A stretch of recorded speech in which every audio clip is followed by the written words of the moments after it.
20 வயதிலிருந்து 40 இருக்கக்கூடிய சிம்மராசிக்காரர்களுக்கு இந்த தடவ திருமண யோகம். இதுவரைக்கும் குழந்தை பிறப்பில்லாட்டி இந்த தடவ குழந்தை பிறப்பதற்கான வாய்ப்புகள். மெடிக்கல் ட்ரீட்மெண்ட்டே இல்லாம குழந்தை பிறக்கிறதுக்கான வாய்ப்பு. நெறைய பேருக்கு இந்த குலதெய்வத்துடைய ஆசி, கோவிலுக்கு போயிட்டு வருது. அதன் மூலமாக ஒரு ஞானம்.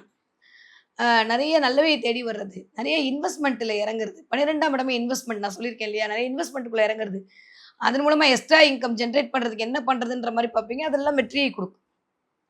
40 வயதிலேருந்து 60 இருக்கக்கூடிய சிம்மராசிக்காரர்களுக்கு வேலையில ஒரு அழுத்தம் இருக்கும்.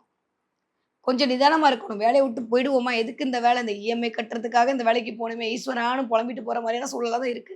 ஒரு 15 நாளைக்கு 15 தேதிக்கு அப்புறம் சரியா போது. பழகிடும். ஒண்ணும் பண்ண முடியாது.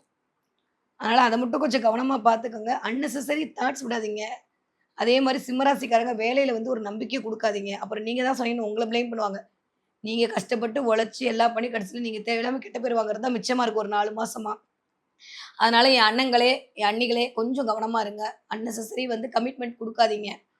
பக்கத்து வீட்டுக்காரவங்கட்ட பேசுறதா இருந்தாலும், பேசிட்டு போறான்னு உட்டுருங்க. சிங்கம் வந்து இப்போ கூண்டுல இருக்கு. அவ்வளோதான். அதுக்காண்டி சிங்கம் இல்லன்னு ஆயிடாது. ஓகே. அத மட்டும் எப்பவுமே ஞாபகம் வச்சுக்கோங்க. இந்த வார்த்தைய எப்பவுமே மனசுல வச்சுக்கோங்க. எத பத்தியும் பேசாதீங்க. இந்த காலகட்டத்தை கொஞ்சம் ஹேண்டில் பண்ண வேண்டிய சூழலா தான் இருக்கு. இந்த 1 மாத காலகட்டம் கொஞ்சம் 15 தேதிகள் வரைக்கும் கவனமாக இருக்கணும். ஓகே. 60 தாண்டி சிம்மராசிக்காரர்களுக்கு ஆரோக்கியம் வேணும். நெறைய பேருக்கு இதுவரைக்கும் போட்ட காசு இன்சூரன்ஸ் பணம்லாம் வரும். அதன் மூலமாக ஒரு லாபங்கள் கிடைக்கும். புதுசா ஷேர் மார்க்கெட்ல இன்வெஸ்ட் பண்ணுவீங்க. அதெல்லாம் சூப்பர். நெறைய விரயங்கள் வரும். Investment super. அதுல ஜெயிச்சுடுவீங்க. ஸோ பணம் இருக்கு இன்வெஸ்ட்மென்ட் பண்ணோம்னா தாராளமா நம்பி இறங்க இந்த தடவ சிம்ம ராசிக்காரங்க ஜெயிப்பீங்க.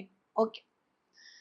இந்த தடவ என்ன தெய்வத்தை வழிபாடு செய்யலாம்? சிம்ம ராசிக்காரர்களுக்கு முருகப்பெருமான் வழிபாடு மிகச்சரியான ஏற்றத்தை கொடுக்கும்.